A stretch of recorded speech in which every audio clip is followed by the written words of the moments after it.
She lived like royalty in Bel Air. But today her mansion is nearly forgotten, its pastel elegance fading behind modern upgrades. Across Hollywood, grand estates that once defined fame now sit erased or abandoned. So how did these dream homes become ghost stories? Carole Lombard's Bel Air residence wasn't the flashiest, but it radiated quiet elegance, just like her. Tucked away in the exclusive foothills, the 6,000 square foot estate featured pastel interiors, plush Art Deco touches, and a koi pond that added a tranquil rhythm to daily life. Lombard chose intimacy over excess, hosting relaxed gatherings rather than Hollywood blowouts. After her tragic passing in a 1942 plane crash, the home was sold and passed between owners. Some preserved the charm, others modernized it. Over time, upgrades reshaped the house's original soul, but traces of Lombard's taste, the soft colors, the curved staircases, the floral detail, can still be found if you look closely. Unlike many estates that were demolished outright, this one quietly adapted to time. But the deeper story isn't what was lost. It's how little remains of the woman who made it shine.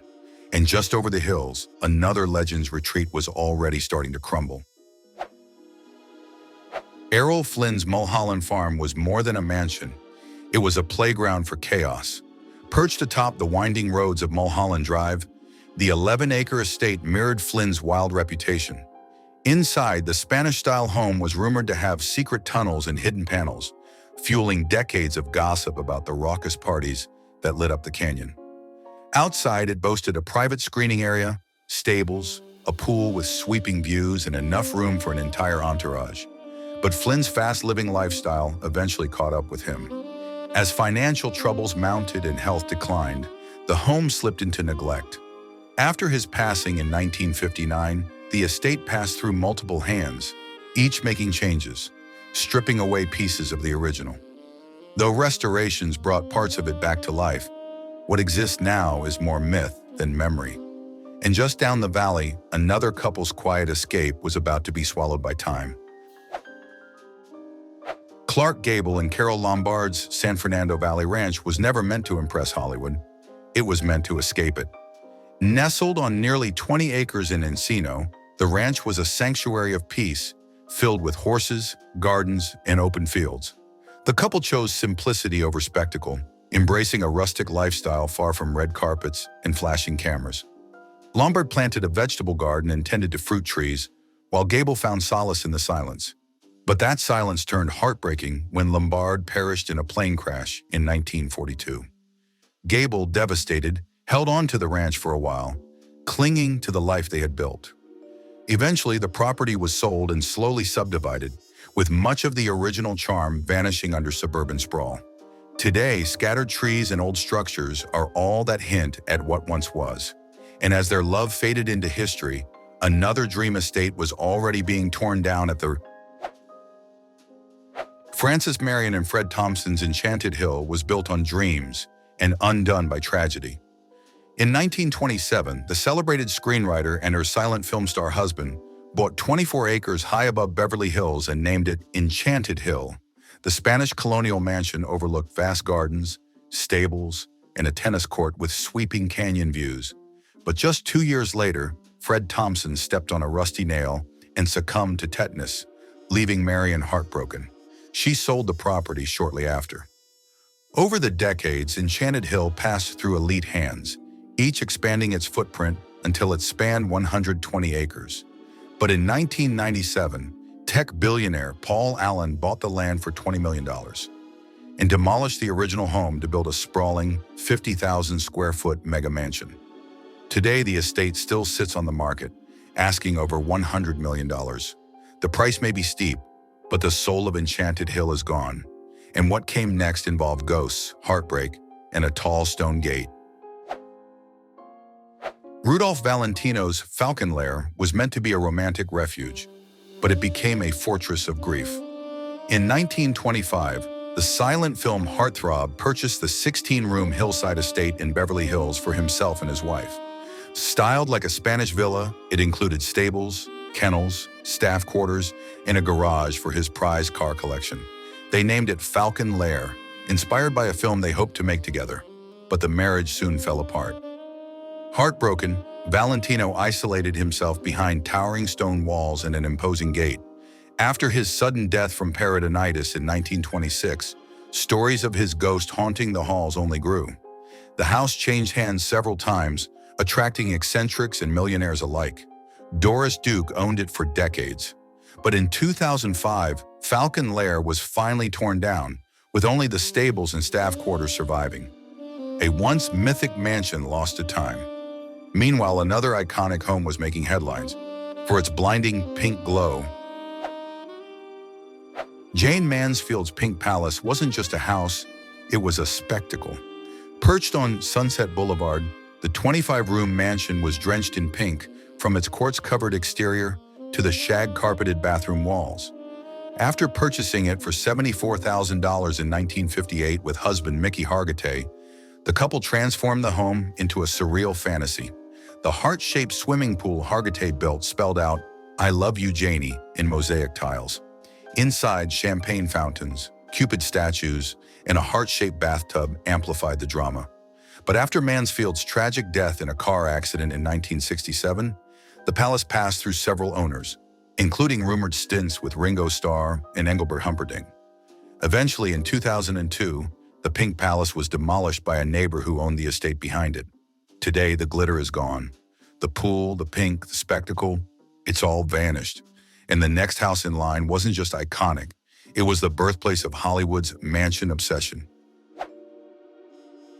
Pickfair, the legendary estate of Mary Pickford and Douglas Fairbanks, wasn't just a home, it was a movement. Built in 1919 on 15 untouched acres in Beverly Hills, the couple's grand estate helped launch the area's reputation as Hollywood's elite enclave. Designed by Wallace Neff, it featured sprawling gardens, 22 rooms, and one of the first private swimming pools in Los Angeles. Pickfair became the epicenter of Golden Age glamour, hosting stars like Charlie Chaplin, Albert Einstein, and F. Scott Fitzgerald. But the fairy tale ended in 1936 with the couple's divorce. Pickford kept the home, but slowly divided and sold off portions of the land. When Pia Zadora and her husband bought the remaining property in 1988, they demolished it, citing termite damage and even ghosts. The public was furious, but it was too late. The palace that once defined Hollywood opulence was gone, and the next mansion was about to be wiped out even harder. The Garden of Allah began as actress Alla Nazimova's grand estate, but it soon became something far wilder. In 1918, she rented a 40-room mansion on Sunset Boulevard and added the largest private pool in Hollywood. When financial troubles hit, she sold the home, and developers transformed it into a hotel with 30 bungalows. That's when its real legend began. Stars like Marlene Dietrich, Humphrey Bogart, and Errol Flynn partied and lived there, blurring the line between guest and resident. Tales of wild nights, flowing drinks, and scandalous encounters made the garden infamous, fueled by tabloid whispers and genuine chaos. But by the 1950s, its glamour had faded. The once lavish hideaway became run down, attracting a shabbier crowd. In 1959, the property was demolished and replaced by a strip mall. No preservation, no restoration. Just another relic erased. But our next mansion wasn't replaced with stores. It was broken up piece by piece and almost disappeared entirely. Harold Lloyd's Green Acres was the silent film star's ultimate statement of success and excess. Built in 1928 on 15 lush acres in Beverly Hills, the estate featured 44 rooms, a 9-hole golf course, 12 distinct gardens, a waterfall, and even a miniature 4-room cottage and barn for his daughter. At its peak, over 30 servants maintained the property, and Lloyd dreamed of turning it into a museum after his death. But dreams cost money. When he passed in 1971, the family couldn't afford to keep it. In 1975, Green Acres was sold for $1.6 million to a developer who subdivided the land, demolished outbuildings, and stripped the estate of its grandeur. While the main mansion technically still stands, it spent years in decay. Only fragments of Lloyd's original vision remain, preserved by passion projects, not legacy. And if you think that's tragic, The final mansion on our list was once a literal palace on the sea.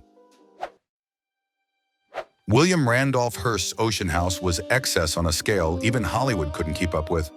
Built in the 1920s for his mistress, actress Marion Davies, the Santa Monica estate sprawled across 5 oceanfront acres and included more than 100 rooms, 55 bathrooms, 36 fireplaces, and a ballroom large enough to host royalty. Lavish parties lit up the Gold Coast, with every inch of the Georgian Revival mansion screaming opulence.